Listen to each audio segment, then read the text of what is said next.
আমাদের পৃথিবীর বুকে এমন একটি দেশ আছে যেখানে আজও এমন বিশাল জঙ্গল রয়েছে যার অনেক অংশে মানুষের পা খুব কমই পড়েছে।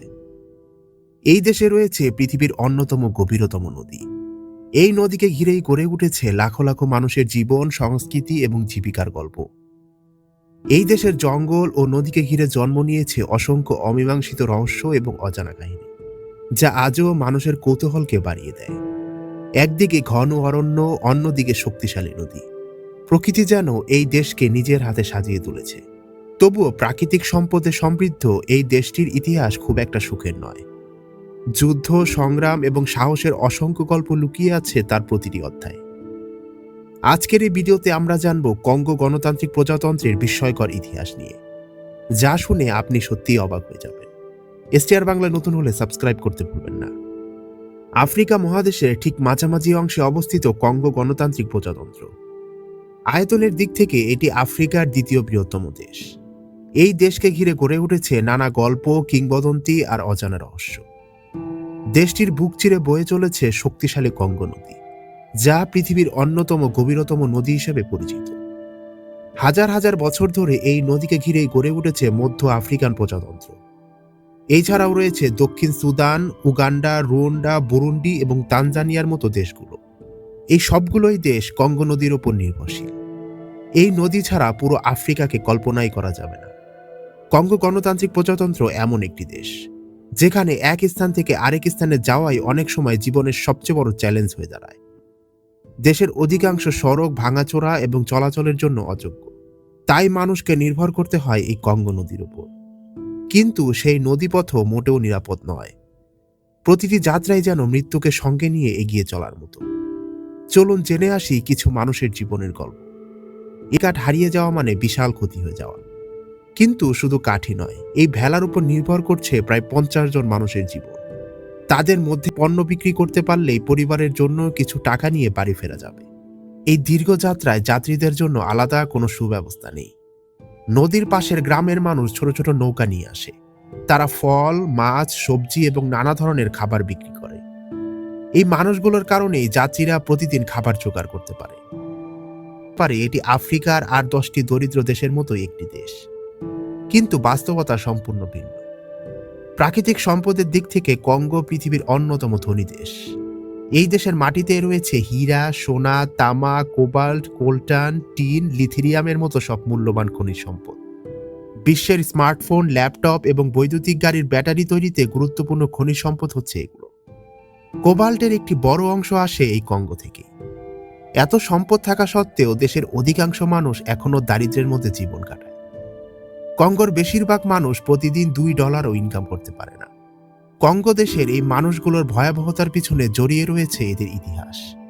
রুয়ান্ডা রাজ্যের মতো শক্তিশালী আফ্রিকান রাজ্য গড়ে উঠেছিল। সেখানকার মানুষ কৃষিকাজ করত, মাছ ধরত, লোহার সরঞ্জাম তৈরি করত এবং তা আশেপাশের অঞ্চলে বাণিজ্য করত।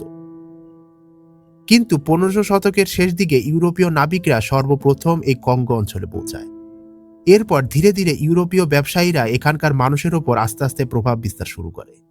সেই সময় আফ্রিকায় দাস ব্যবসা ভয়াবহ আকার ধারণ করে। হাজার হাজার মানুষকে জোর করে ধরে নিয়ে যাওয়া হতো। অনেককে শিকল দিয়ে বেঁধে উপকূলে আনা হতো।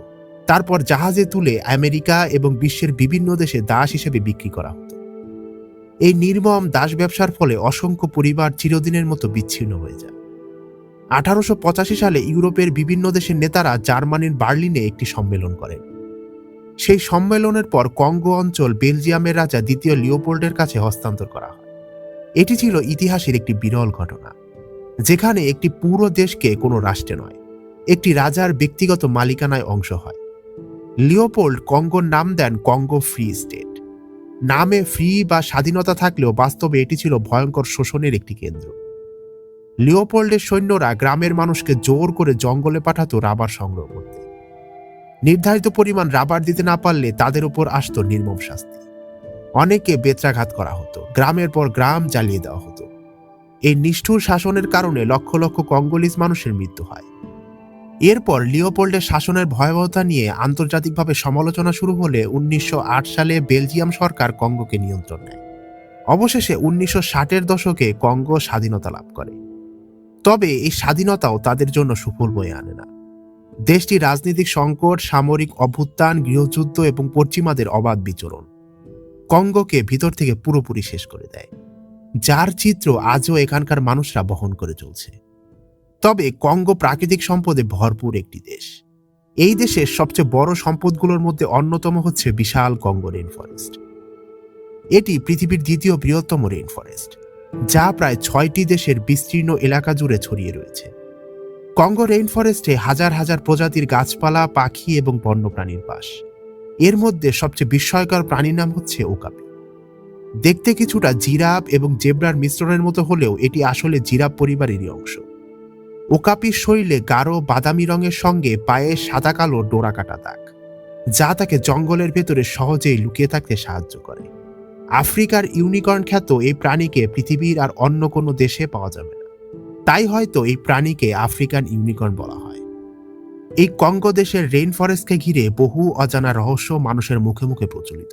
এর মধ্যে সবচেয়ে আলোচিত ঘটনাগুলোর মধ্যে একটি হচ্ছে একটি রহস্যময় বিশাল সাপ। অনেক বছর ধরেই এই গল্প প্রচলিত হয়ে আসছে। এই গল্পের শুরু বেলজিয়ামের বিমান বাহিনীর পাইলট র্যামি ভ্যান লিডারের হাত ধরে। কঙ্গো জঙ্গলের উপর দিয়ে উড়ে যাওয়ার সময় একটি অস্বাভাবিক সাপ তিনি দেখতে পারেন। আপনার সামনে রয়েছে তার তোলা সেই ভয়ানক ছবিটি। তিনি দাবি করেন সাপটি এতটাই বিশাল ছিল যে তার দৈর্ঘ্য প্রায় 15 মিটার বা 50 ফুটের কাছাকাছি ছিল, যা 19 শতকের হিসাবে পুরোপুরি অসম্ভব। তার বর্ণনা অনুযায়ী সাপটির মাথা ছিল বেশ বড় এবং গায়ের রং ছিল গাঢ় সবুজ এবং বাদামি মিশ্রিত। এই ঘটনার সঙ্গে একটি ছবিও বহু বছর ধরে বিভিন্ন বই, ওয়েবসাইট এবং সামাজিক মাধ্যমে ছড়িয়ে পড়ে। অনেকে বিশ্বাস করেন এটি ছিল কিংবদন্তি রহস্যময় টাইটানোবোয়া। টাইটানোবোয়া ছিল পৃথিবীর ইতিহাসের সবচেয়ে বিশাল সাপ, যা প্রায় 6 কোটি বছর আগে আমাদের এই পৃথিবীতে বাস করত। বিজ্ঞানীদের ধারণা এই সাপের দৈর্ঘ্য প্রায় 13 থেকে 15 মিটার পর্যন্ত হতে পারত এবং ওজন ছিল প্রায় 5 টনেরও বেশি। তবে এই বিশাল ভয়ানক সাপ প্রায় 6 মিলিয়ন বছর আগেই আমাদের পৃথিবী থেকে বিলুপ্ত হয়ে গেছে, তাই এই ছবিকে বিশ্বাস করা খুব কঠিন। এবং কিছু কিছু বিজ্ঞানীরা এর ব্যাখ্যাও দিয়েছেন। তাদের দাবি এত উঁচু থেকে ছবি তোলার কারণে সাপকে এত বিশাল লাগছিল। তবুও কিছু কিছু মানুষ মনে করেন কঙ্গোর গভীর জঙ্গলে হয়তো এমন কিছু বিশাল সাপ এখনো লুকিয়ে আছে, যাকে মানুষ এখনো আবিষ্কার করতে পারেনি। কারণ কঙ্গো রেইন ফরেস্টের এমন অনেক এলাকা রয়েছে যেখানে আজও মানুষের পায়ের চিহ্ন পড়েনি। ঘন জঙ্গল, জলাভূমি এবং দুর্গম পরিবেশের কারণে পুরো বন এখনো সম্পূর্ণভাবে অনুসন্ধান হয়নি। এই কারণে রহস্যময় প্রাণীর গল্পগুলো মানুষের কল্পনাকে আরও উস্কে দেয়। তবে বিজ্ঞানীরা এই দাবির পক্ষে কোনো নির্ভরযোগ্য প্রমাণ পাননি। এটি কি সত্যিই কোনো অজানা বিশাল সাপ ছিল, নাকি দূর থেকে দেখা কোনো ভুল ধারণা? তার উত্তর আজও পাওয়া যায়নি। কঙ্গোর এই জীববৈচিত্র্যের মতো কঙ্গোর মানুষের জীবনও যেন পুরোপুরি বৈচিত্র্যময়। তাদের প্রতিটি পদে পদে দিতে হয় পরীক্ষা, এবং মাঝে মাঝে সেই পরীক্ষাগুলো হয় মৃত্যুর সমান।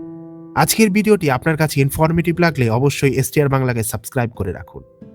দেখা হচ্ছে এসটিআর বাংলার নতুন এপিসোডে।